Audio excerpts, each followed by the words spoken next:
नमस्ते दोस्तों, आशा है आप सब स्वस्थ और बहुत अच्छे होंगे। आज हम जानेंगे जीवन को कैसे जिए।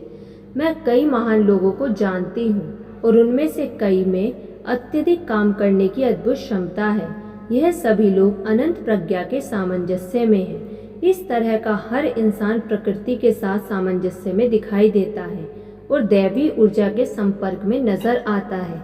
यह जरूरी नहीं कि वे लोग धार्मिक हों, परंतु वे लोग हमेशा भावनात्मक और मनोवैज्ञानिक दृष्टिकोण से असाधारण रूप से संतुलित होते हैं। डर, नफरत, बचपन में माता पिता की गलतियों को आत्मसात करना, आंतरिक संघर्ष और मनोविकार किसी भी संतुलित व्यक्ति को असंतुलित कर सकते हैं और इस तरह प्राकृतिक शक्ति का अनावश्यक क्षय कर सकते हैं।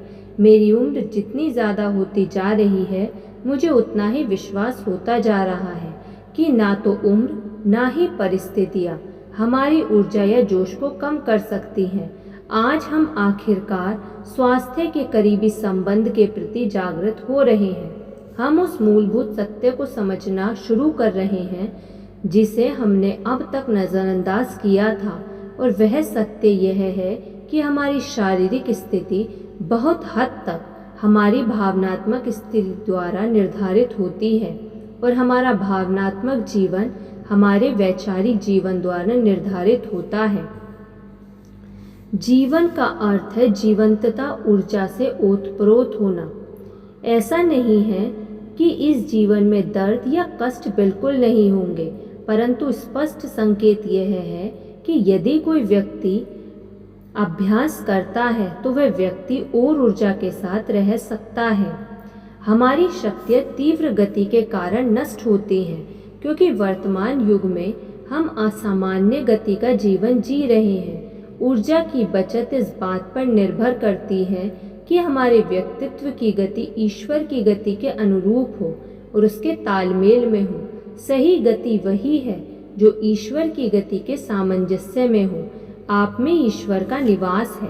अगर आप एक गति से चलेंगे और ईश्वर दूसरी गति से चलेगा तो आप खुद पर बहुत ज़्यादा तनाव डाल रहे हैं। हालांकि ईश्वर की चक्की धीमे पिसती है, परंतु यह बहुत बारीक पीसती है।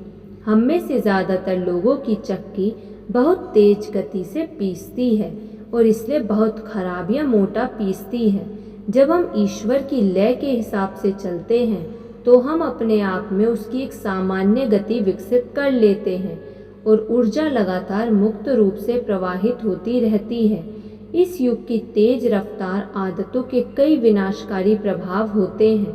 मेरे एक दोस्त ने अपने वृद्ध पिता द्वारा कही गई बात दोहराई। उन्होंने कहा था कि पुराने दिनों में जब कोई अपने होने वाली पत्नी के घर पर शाम को जाता था तो वह ड्राइंग रूम में बैठता था। उन दिनों समय दादाजी की दीवार घड़ी द्वारा मापा जाता था, जिसमें एक बहुत लंबा पेंडुलम हुआ करता था। यह कहता था, अभी बहुत समय बचा है, अभी बहुत समय बचा है, अभी बहुत समय बचा है। परंतु आधुनिक दीवार घड़ियों में छोटे पेंडुलम लगे होते हैं और वे तेज गति से चलते हैं और यह कहते हैं, व्यस्त होने का समय आ गया है, व्यस्त होने का समय आ गया है, व्यस्त होने का समय आ गया है। हर चीज की गति बढ़ गई है और इसी कारण कई लोग थक जाते हैं। इसका समाधान यह है कि सर्वशक्तिमान ईश्वर की गति और उसके समय के साथ सामंजस्य स्थापित किया जाए। ऐसा करने का एक तरीका है कि किसी गर्म दिन में धरती पर लेट जाना, अपने कान को धरती के करीब रखें और सुने। आपको हर तरह की आवाज़ें सुनाई देंगी। आपको पेड़ों के बीच बहती हवा की ध्वनि सुनाई देगी और कीड़ों की ध्वनि भी सुनाई देगी। आप तत्काल यह जान जाएंगे कि इन सभी ध्वनियों में एक सुसंगत गति है।